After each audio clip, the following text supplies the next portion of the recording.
साथियों नमस्कार, मैं अखिलेश यादव आप सभी भाई बहनों का तहे दिल से स्वागत, अभिनंदन और वंदन करता हूं। आज इस वीडियो के माध्यम से ईएलटी में टेट लागू की अनिवार्यता को लेकर के आपसे पुनः निवेदन और रिक्वेस्ट करता हूं कि आप लोग सहयोग और सपोर्ट करें, क्योंकि इससे उन सभी बीएड टीटी उच्च प्राथमिक टेट पास अभ्यर्थियों का भला होना है। यदि उत्तर प्रदेश में आप लोगों के सहयोग से टेट लागू हो जाएगा तो मैं आपको बताते चलूं कि आप लोगों ने देखा कि एक बार जूनियर में लगभग 1800 पदों पर भर्ती आई थी। आपको मालूम होगा कि एनसीटीई की गाइडलाइंस के अनुसार जूनियर में जो है अहर्ता जो है बीए बीएड और उच्च प्राथमिक टेट है, वहाँ कम्बिनेशन की कोई बात नहीं है। मैं आपको बताते चलूँ उस दौरान टोटल जो फॉर्म पड़े थे वो लगभग 2.5 लाख फॉर्म पड़े थे। आप इससे आंकड़ा लगा लीजिए कि पूरे उत्तर प्रदेश में चाहे वो गणित विज्ञान से उच्च प्राथमिक टेट उत्तीर्ण हो, चाहे सामाजिक विज्ञान से टेट उत्तीर्ण हो, इनकी संख्या जो है वो टोटल जो है 2.5 या 2.25 लाख के बीच में है। अब फ़ायदा क्या है यदि उत्तर प्रदेश ईएलटी में टेट लागू होता है? साथियों, एक एक करके हम इसकी पूरी व्याख्या इस वीडियो में करूंगा। आप सपोज कर लीजिए सामाजिक विज्ञान से पूरे उत्तर प्रदेश में कितने लोग टेट उत्तीर्ण होंगे, ये चीज़ें आप लोगों को बखूबी जो है मालूम है। अब यदि ईएलटी की भर्ती आती है और टेट लागू होता है तो सामाजिक विज्ञान से जितने टेट उत्तीर्ण होंगे उसमें कुछ लोग सब्जेक्ट के आधार पे हिंदी के भी होंगे, संस्कृत के भी होंगे, अंग्रेजी के भी होंगे और कंप्यूटर से भी होंगे, कला से भी होंगे। कहने का मतलब कि हाई स्कूल स्तर पर जो सब्जेक्ट पढ़ाए जाते हैं, शिक्षा सेवा आयोग या लोक सेवा आयोग द्वारा हाई स्कूल के स्तर पर जितनी भी वैकेंसियां आती हैं, खास करके कला वर्ग, वो सारी के सारे सामाजिक विज्ञान में जो अभ्यर्थी टेट पास होंगे सब्जेक्ट के आधार पे उन्हीं में ही बंटवारा होगा। लगभग हमने जो अध्ययन किया है 7 से 8 सब्जेक्ट ऐसे हैं जिनका बंटवारा सामाजिक विज्ञान से उत्तीर्ण जो उच्च प्राथमिक टेट पास हैं उन्हीं में से होना है।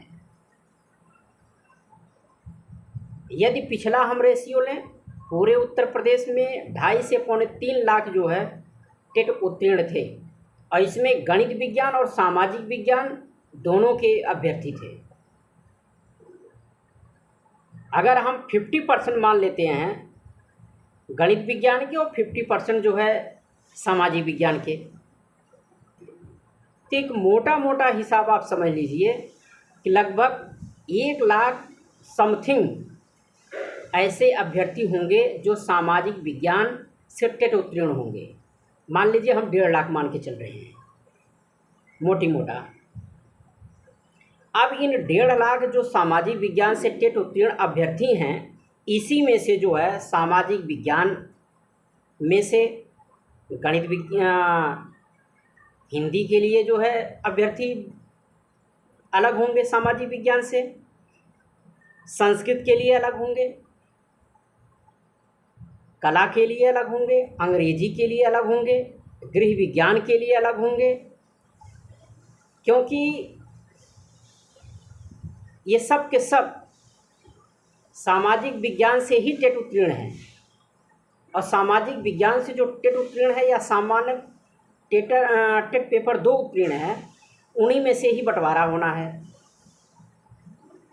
अब लगभग 8-9 सब्जेक्ट ऐसे हैं जो सामाजिक विज्ञान से जो है अलग अलग सब्जेक्ट के आधार पे जो वैकेंसी आएगी उनका बंटवारा सामाजिक विज्ञान या सामान्य टेट पेपर 2 जो पास होंगे उन्हीं में से ही जो है बंटवारा होगा। तो इससे आप समझ सकते हैं कि अगर 1.5 लाख अभ्यर्थी ऐसे हैं जो टीटी उच्च प्राथमिक टेट पेपर 2 पास हैं। अब 1.5 लाख में से 8 जो सब्जेक्ट हैं उससे भाग दे दीजिए।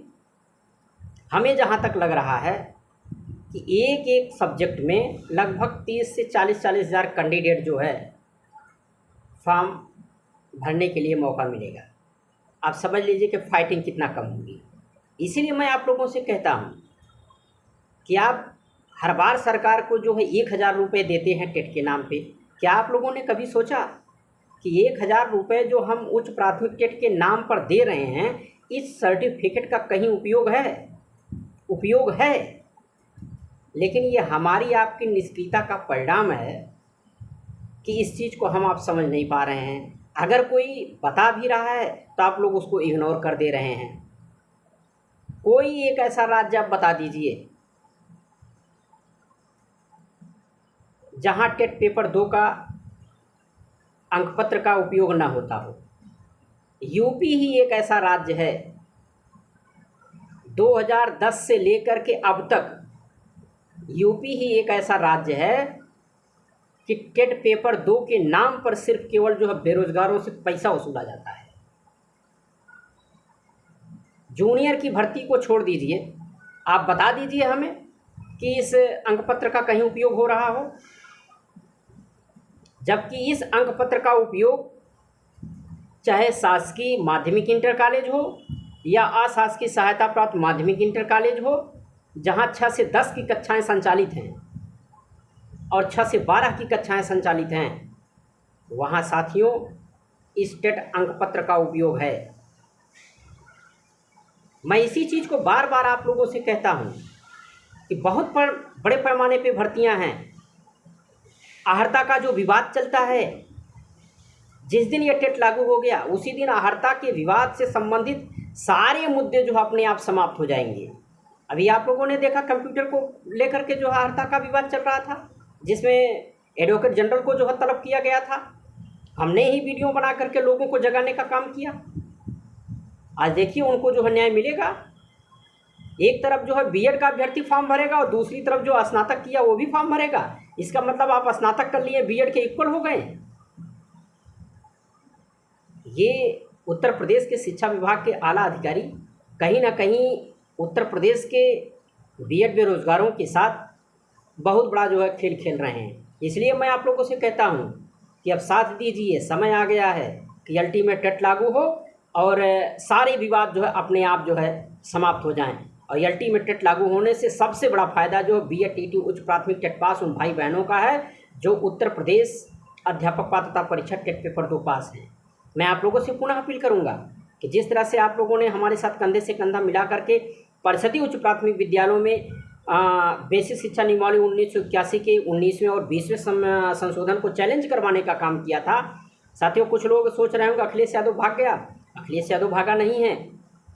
अखिलेश यादव पूरी ईमानदारी और सच्ची कर्तव्य निष्ठा के साथ लड़ रहा है। और मैं ये पूरा आप लोगों को विश्वास दिलाना चाहता हूँ कि उत्तर प्रदेश सरकार की औकात नहीं है कि वो आप प्रमोशन कर देगी। जिस दिन ये प्रमोशन का लेटर जारी होगा, हम 19वें और 20वें अमेंडमेंट के रूल 5B और 3-4 को लेकर के एक बार पुनः जो है स्टे करवाने का काम करेंगे। और मुझे उम्मीद है जैसे ही स्टे होगा उसी दिन हमारी जीत जो है क्लियर हो जाएगी। लोग कह रहे हैं कि अब इसमें संशोधन कुछ नहीं होगा। साथियों, मैं आपको बता रहा हूँ, संशोधन तो मैं कराऊंगा ना। आप लोग हमारे साथ कंधे से कंधा मिला करके चल के देखिए। हमने पीजीटी में बीएड लागू कराने के लिए बीड़ा उठाया था, हमने लागू करवा दिया।